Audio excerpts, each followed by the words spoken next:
Buddhism Explained. Does rebirth make sense? Newcomers to Buddhism are usually impressed by the clarity, directness, and earthy practicality of the Dhamma as embodied in such basic teachings as the Four Noble Truths, the Noble Eightfold Path, and the threefold training. These teachings, as clear as daylight, are accessible to any serious seeker looking for a way beyond suffering. When, however, these seekers encounter the doctrine of rebirth, they often balk, convinced it just doesn't make sense. At this point, they suspect that the teaching has swerved off course, tumbling from the grand highway of reason into wistfulness and speculation. Even modernist interpreters of Buddhism seem to have trouble taking the rebirth teaching seriously. Some dismiss it as just a piece of cultural baggage, ancient Indian metaphysics, that the Buddha retained in deference to the worldview of his age. Others interpret it as a metaphor for the change of mental states, with the realms of rebirth seen as symbols for psychological archetypes. A few critics even question the authenticity of the texts on rebirth, arguing that they must be interpolations. A quick glance at the Pali Suttas would show that none of these claims has much substance. The teaching of rebirth crops up almost everywhere in the canon, and is so closely bound to a host of other doctrines that to remove it would virtually reduce the Dhamma to tatters. Moreover, when the suttas speak about rebirth into the five realms, the hells, the animal world, the spirit realm, the human world, and the heavens, they never hint that these terms are meant symbolically.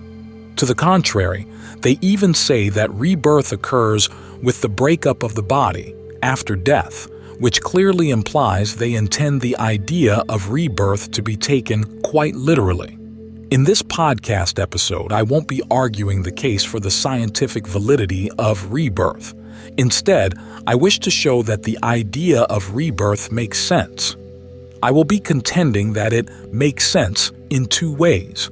First, in that it is intelligible, having meaning both intrinsically and in relation to the Dhamma as a whole. And second, in that it helps us to make sense, to understand our own place in the world. I will try to establish this in relation to three domains of discourse: the ethical, the ontological, and the soteriological. Don't be frightened by the big words. The meaning will become clear as we go along. First, the teaching of rebirth makes sense in relation to ethics. The teaching of rebirth makes sense in relation to ethics. For early Buddhism, the conception of rebirth is an essential plank of its ethical theory, providing an incentive for avoiding evil and doing good. In this context, the doctrine of rebirth is correlated with the principle of karma, which asserts that all our morally determinate actions, our wholesome and unwholesome deeds, have an inherent power to bring forth fruits that correspond to the moral quality of those deeds. Read together.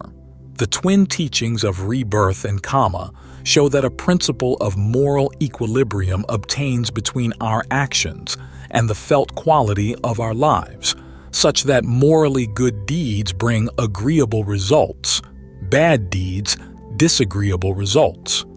It is only too obvious that such moral equilibrium cannot be found within the limits of a single life. We can observe, often poignantly, that morally unscrupulous people might enjoy happiness, esteem, and success, while people who lead lives of the highest integrity are bowed down beneath pain and misery. For the principle of moral equilibrium to work, some type of survival beyond the present life is required, for karma can bring its due retribution only if our individual stream of consciousness does not terminate with death.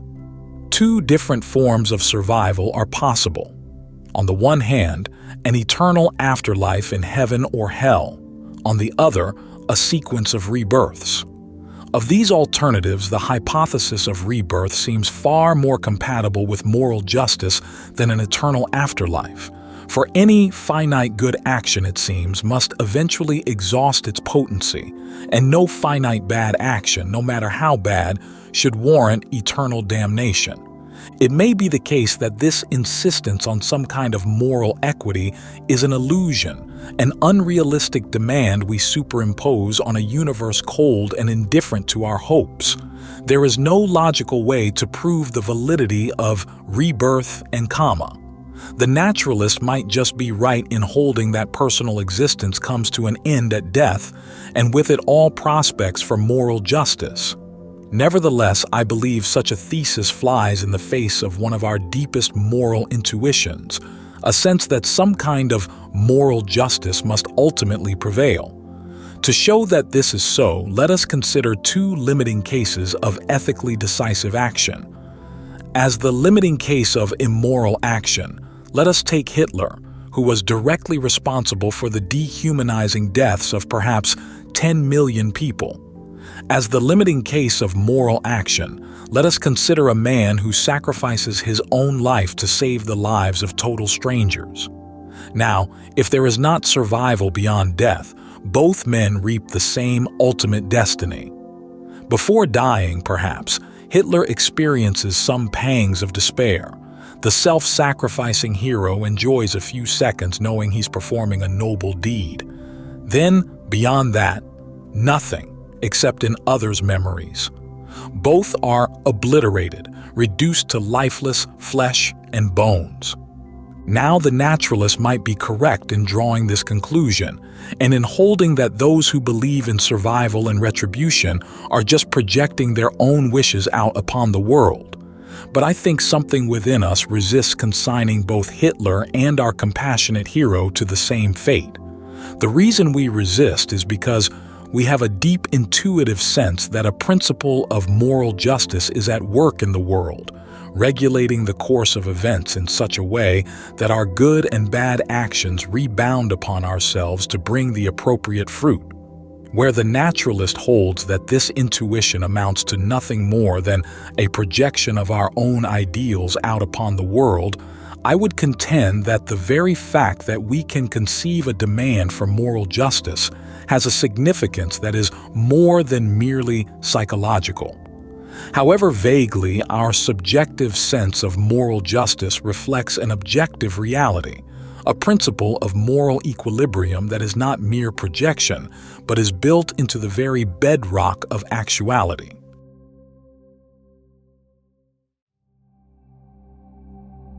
The Buddha himself does not try to found ethics on the ideas of karma and rebirth.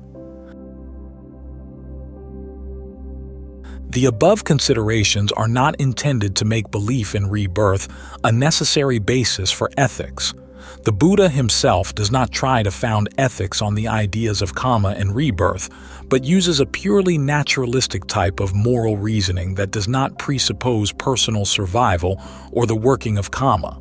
The gist of his reasoning is simply that we should not mistreat others by injuring them, stealing their belongings, exploiting them sexually, or deceiving them, because we ourselves are averse to being treated in such ways. Nevertheless, though the Buddha does not found ethics on the theory of rebirth, he does make belief in karma and rebirth a strong inducement to moral behavior. When we recognize that our good and bad actions can rebound upon ourselves, determining our future lives and bringing us happiness or suffering, this gives us a decisive reason to avoid unwholesome conduct and to diligently pursue the good. The Buddha includes belief in rebirth and karma in his definition of right view, and their explicit denial in wrong view. It is not that the desire for the fruits of good karma should be one's main motive for leading a moral life, but rather that acceptance of these teachings inspires and reinforces our commitment to ethical ideals. These twin principles open a window to a wider background against which our pursuit of the moral life unfolds. They show us that our present living conditions, our dispositions and aptitudes, our virtues and faults, result from our actions in previous lives. When we realize that our present conditions reflect our karmic past, we will also realize that our present actions are the legacy that we will transmit to our karmic descendants, that is, to ourselves in future lives. The teaching of rebirth thus enables us to face the future with fortitude, dignity, and courage. If we recognize that no matter how debilitating our present conditions might be, no matter how limiting and degrading, we can still redeem ourselves, we will be spurred to exercise our will for the achievement of our future good. By our present actions of body, speech, and mind, we can transform ourselves, and by transforming ourselves, we can surmount all inner and outer obstacles and advance toward the final goal. The teachings of karma and rebirth have a still deeper ethical significance than as simple pointers to moral responsibility. They show us not only that our personal lives are shaped by our own karmic past, but also that we live in an ethically meaningful universe. Taken in conjunction, they make the universe a cosmos, an orderly, integrated whole, with dimensions of significance that transcend the merely physical. The levels of order that we have access to by direct inspection or scientific investigation do not exhaust all the levels of cosmic order. There is system and pattern, not only in the physical and biological domains, but also in the ethical, and the teachings of karma and rebirth reveal just what that pattern is. Although this ethical order is invisible to our fleshly eyes and cannot be detected by scientific apparatus, this does not mean it is not real. Beyond the range of normal perception, a moral law holds sway over our deeds and via our deeds over our destiny.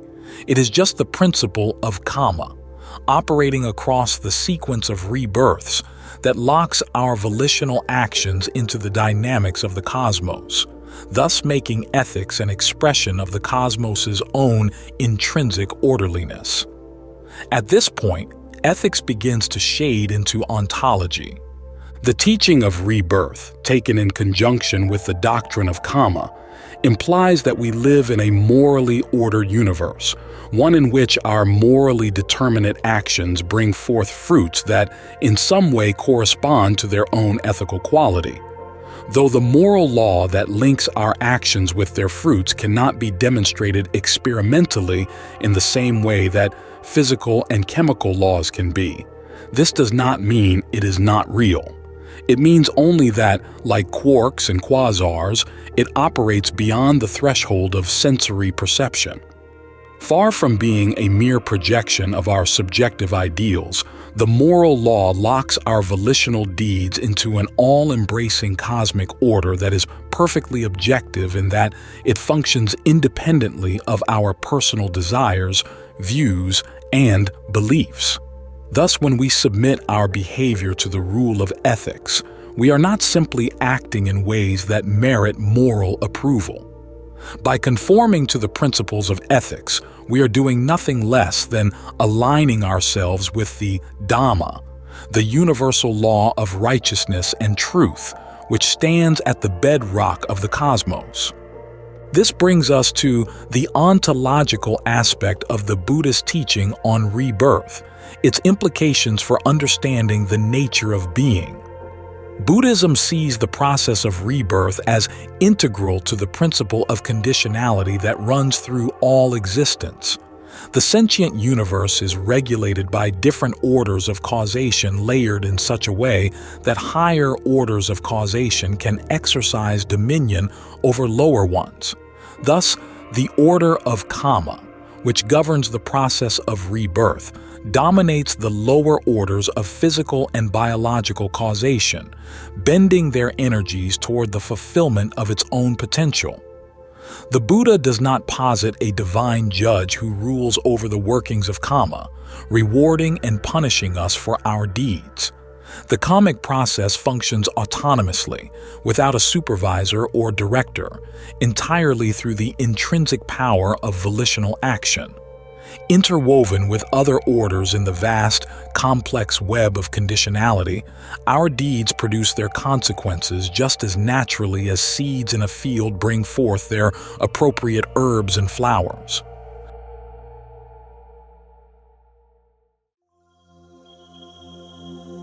Karma. To understand how karma can produce its effects across the succession of rebirths, we must invert our normal, everyday conception of the relationship between consciousness and matter. Under the influence of materialistic biases, we assume that material existence is determinative of consciousness. Because we witness bodies being born into this world and observe how the mind matures in tandem with the body, we tacitly take the body to be the foundation of our existence and mind or consciousness, an evolutionary offshoot of blind material processes. Matter wins the honored status of objective reality, and mind becomes an accidental intruder upon an inherently senseless universe.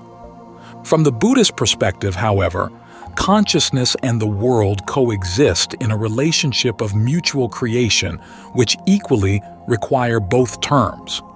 Just as there can be no consciousness without a body to serve as its physical support and a world as its sphere of cognition, so there can be no physical organism and no world without some type of consciousness to constitute them as an organism and world. Though temporally, neither mind nor matter can be regarded as prior to the other. In terms of practical importance, the Buddha says that mind is the forerunner. Mind is the forerunner, not in the sense that it arises before the body or can exist independently of a physical substratum, but in the sense that the body and the world in which we find ourselves reflect our mental activity. It is mental activity in the form of volition that constitutes karma, and it is our stock of karma that steers the stream of consciousness from the past life into a new body. Thus the Buddha says, "This body, O monks, is old karma, to be seen as generated and fashioned by volition, as something to be felt." Samyutta Nikaya Vimsthya 37. It is not only the body as a composite whole that is the product of past karma, but the sense faculties too. See Samyutta Nikaya Vimsthya 146. The eye, ear, nose, tongue, body sense, and mind base are also fashioned by our past karma, and thus karma to some degree shapes and influences all our sensory experience. Since karma is ultimately explained as volition, satana, this means that the particular body with which we are endowed, with all its distinguishing features and faculties of sense, is rooted in our volitional activities in earlier lives.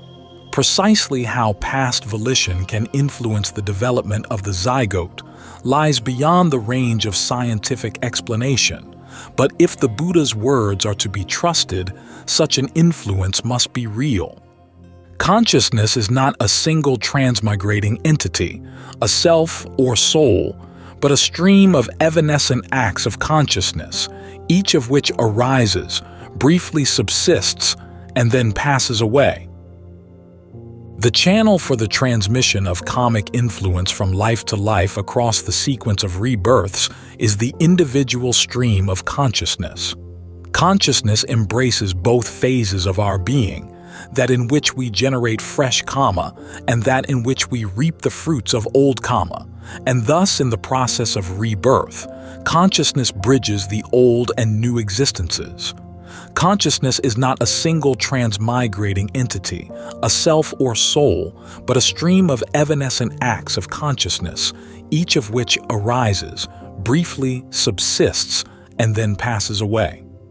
This entire stream, however, though made up of evanescent units, is fused into a unified whole by the causal relations obtaining between all the occasions of consciousness in any individual continuum. At a deep level, each occasion of consciousness inherits from its predecessor the entire kamic legacy of that particular stream. In perishing, it in turn passes that content on to its successor, augmented by its own novel contribution. Thus, our volitional deeds do not exhaust their full potential in their immediately visible effects. Every volitional deed that we perform, when it passes, leaves behind a subtle imprint stamped upon the onward flowing stream of consciousness. The deed deposits in the stream of consciousness a seed capable of bearing fruit, of producing a result that matches the ethical quality of the deed. When we encounter suitable external conditions, the kamic seeds deposited in our mental continuum rise up from their dormant condition and produce their fruits. The most important function performed by karma is to generate rebirth into an appropriate realm, a realm that provides a field for it to unfold its stored potentials. The bridge between the old existence and the new is, as we said above, the evolving stream of consciousness. It is within this stream of consciousness that the karma has been created through the exercise of volition. It is this same stream of consciousness, flowing on, that carries the karmic energies into the new existence, and it is again this same stream of consciousness that experiences the fruit. Conceivably, at the deepest level, all the individual streams of consciousness are integrated into a single, all-embracing matrix, so that beneath the surface of events, the separate kamic accumulations of all living beings crisscross, overlap, and merge. This hypothesis, though speculative, would help account for the strange coincidences we sometimes meet that prick holes in our assumptions of rational order. The generative function of karma in the production of new existence is described by the Buddha in a short but pithy sutta preserved in the Anguttara Nikaya and the Third 76. Venerable Ananda approaches the master and says, "Existence, existence is spoken of, Venerable Sir. In what way is there existence?" The Buddha replies, "If there were no karma ripening in the sensory realm, no sense sphere existence would be discerned. If there were no karma ripening in the form realm, no form sphere existence would be discerned. If there were no karma ripening in the formless realm, no formless sphere existence would be discerned. Therefore, Ananda, karma is the field, consciousness the seed, and craving the moisture for beings obstructed by ignorance and fettered by craving to be established in a new realm of existence, either low, sense sphere, middling, form sphere, or high, formless sphere. As long as ignorance and craving, the twin roots of the round of rebirths, remain intact in our mental continuum, at the time of death, one especially powerful karma will become ascendant and propel the stream of consciousness to the realm of existence that corresponds to its own vibrational frequency. When consciousness, as the seed, becomes planted or established in that realm, it sprouts forth into the rest of the psychophysical organism, summed up in the expression name and form, namarupa. As the organism matures, it provides the site for other past karmas to gain the opportunity to produce their results. Then within this new existence, in response to our various karmically induced experiences, we engage in actions that engender fresh karma with the capacity to generate still another rebirth.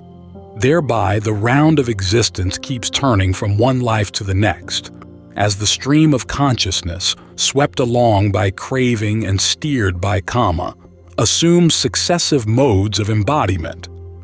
The ultimate implication of the Buddha's teaching on karma and rebirth is that human beings are the final masters of their own destiny. Through our unwholesome deeds, rooted in greed, hatred, and delusion, we create unwholesome karma, the generative cause of bad rebirths, of future misery and bondage. Through our wholesome deeds, rooted in generosity, kindness, and wisdom, we beautify our minds and thereby create karma productive of a happy rebirth.